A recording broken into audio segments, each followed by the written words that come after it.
Pada kesempatan kali ini kita akan membahas dan menjelajahi dunia media penyimpanan komputer. Tujuan presentasi ini akan memandu Anda memahami berbagai komponen media penyimpanan dalam ekosistem komputer. Kita akan membahas perbedaan antara memori primer dan sekunder, mengenal berbagai jenis memori seperti RAM dan ROM, serta membandingkan teknologi penyimpanan modern seperti HDD dan SSD. Tujuan kami adalah memberikan pemahaman yang komprehensif tentang bagaimana data disimpan dan diakses dalam komputer Anda. Berikutnya jenis-jenis memori utama komputer. Yang pertama ada RAM atau Random Access Memory. RAM adalah memori utama komputer yang berfungsi menyimpan data dan instruksi yang sedang digunakan oleh CPU. RAM bersifat volatil, artinya data akan hilang saat listrik dimatikan. Semakin besar kapasitas RAM, semakin banyak aplikasi yang dapat dijalankan secara bersamaan tanpa memperlambat sistem. Yang kedua ada ROM atau Read Only Memory. ROM menyimpan data permanen yang tidak dapat diubah dengan mudah. Data dalam ROM biasanya berupa firmware, yaitu perangkat lunak dasar seperti BIOS, dan digunakan untuk visualisasi perangkat keras saat komputer dinyalakan. Yang ketiga ada cache memory. Cache memory merupakan memori berukuran kecil tetapi sangat cepat yang terletak dekat dengan CPU. Cache menyimpan data yang paling sering diakses CPU. Untuk mengurangi waktu akses ke RAM, terdiri dari beberapa level, yaitu level 1, 2, dan 3. Yang keempat ada virtual memory. Virtual memory adalah ruang pada hard disk atau SSD yang dipakai komputer seolah-olah sebagai RAM tambahan. Ini memungkinkan sistem menjalankan lebih banyak program walaupun RAM fisik terbatas, meskipun kecepatan jauh lebih lambat dibanding RAM asli. Berikutnya ada penyimpanan primer plus sekunder. Yang pertama, penyimpanan primer. Penyimpanan primer adalah memori yang langsung berinteraksi dengan CPU. Contoh utamanya adalah RAM dan cache memori. Karakteristik utama dari penyimpanan primer adalah kecepatan akses yang sangat tinggi, memungkinkan CPU untuk mengambil dan menyimpan data dengan cepat. Namun umumnya penyimpanan primer bersifat volatil, yang berarti data akan hilang ketika daya dimatikan. Yang kedua ada penyimpanan sekunder. Penyimpanan sekunder adalah perangkat yang digunakan untuk menyimpan data dalam jangka panjang. Berbeda dengan memori primer, penyimpanan sekunder non-volatile, artinya data tetap tersimpan meskipun komputer dimatikan. Contoh umum termasuk hard disk drive atau HDD, solid state drive atau SSD, dan special disk. Meskipun lebih lambat dari memori primer, kapasitas penyimpanannya jauh lebih besar. Berikutnya ada perbandingan HDD atau hard disk drive dan SSD atau solid state drive. HDD, piringan berputar.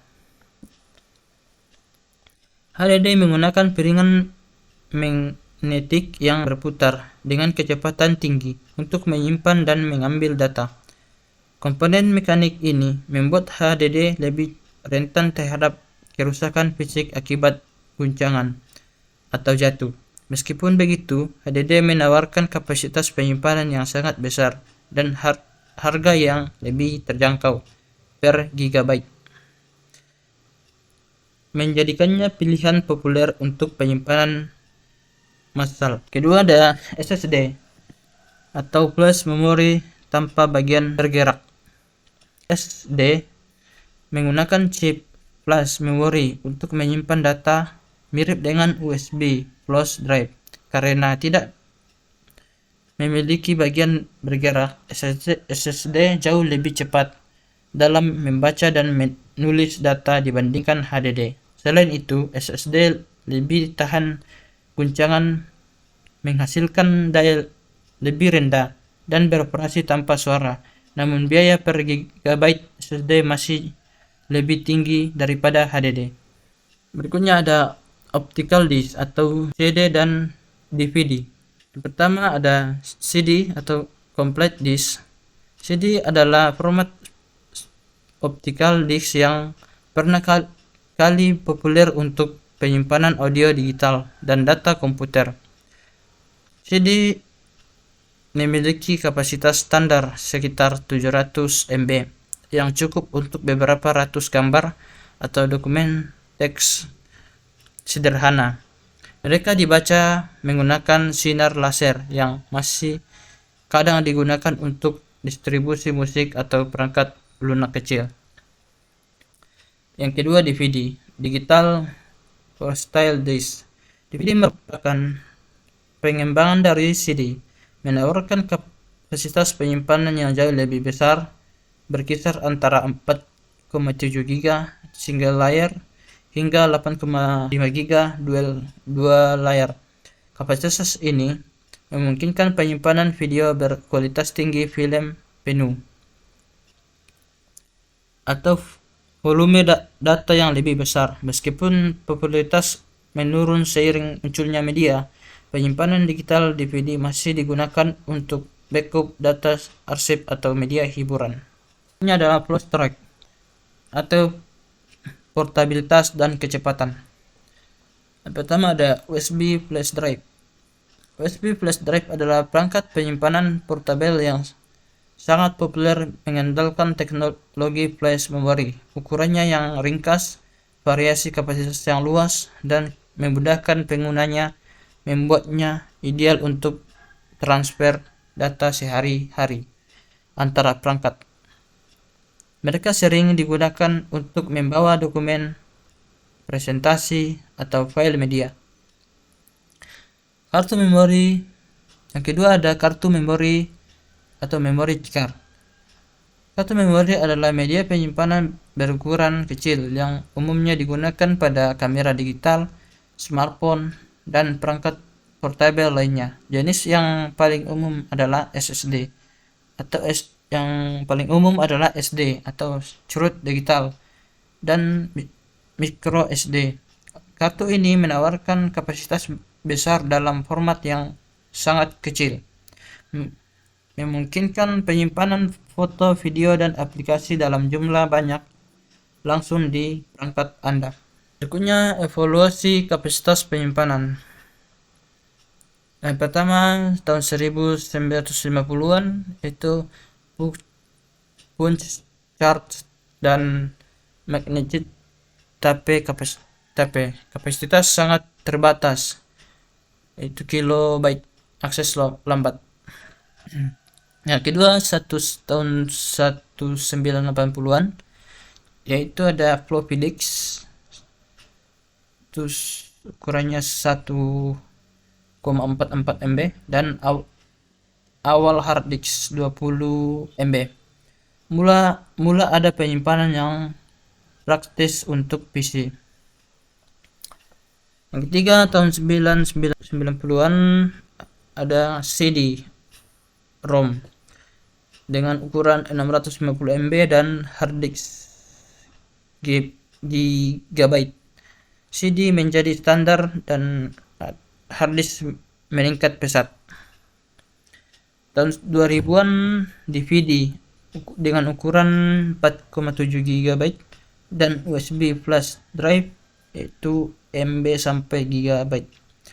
Media optik berkembang, flash drive muncul. Tahun 2010-an SSD yaitu dari gigabyte sampai terabyte, dan NVMe kecepatan dan ketahanan meningkat drastis dengan SSD. Faktor pertimbangan dalam memilih media penyimpanan. Pertama ada kecepatan. Kecepatan membaca dan menulis data sangat mempengaruhi performa sistem. SSD jauh lebih cepat dari HDD, sementara cache memori memberikan kecepatan tercepat untuk CPU. Berikutnya ada kapasitas. Ukuran penyimpanan yang dibutuhkan bervariasi. HDD menawarkan kapasitas terbesar untuk data maksimal, sementara SSD ideal untuk sistem operasi dan aplikasi utama. 3. Ada biaya. Anggaran merupakan faktor penting. HDD lebih ekonomis per gigabyte, sedangkan SSD memiliki harga premium namun menawarkan performa unggul. Yang keempat ada ketahanan. Ketahanan terhadap guncangan dan kerusakan fisik penting untuk stabilitas. SSD dan flash storage lebih unggul dari HDD karena tidak memiliki bagian bergerak. Teknologi penyimpanan masa depan. Penyimpanan yang pertama ada penyimpanan DNA, yaitu penelitian sedang berlangsung untuk menyimpan data dalam molekul DNA. Ini menawarkan kepadatan penyimpanan yang luar biasa, yang tahanan jangka panjang yang belum pernah ada sebelumnya. Kedua ada penyimpanan optik 5D. Teknologi ini menggunakan laser untuk menulis data dalam 5 dimensi pada kaca, memungkinkan penyimpanan data yang sangat padat dan tahan lama, ideal untuk arsip. Ketiga, penyimpanan atomik. Konsep ini memanipulasi atom individual untuk penyimpanan informasi, menjadikan kepadatan data ekstrem tetapi masih dalam tahap penelitian awal. Yang keempat, perkembangan CrowdStrike. Layanan CrowdStrike terus berkembang, menawarkan skalabilitas dan aksesibilitas. Redundansi data yang meningkat menjadi tulang punggung penyimpanan di masa depan. Kesimpulan dan poin utama.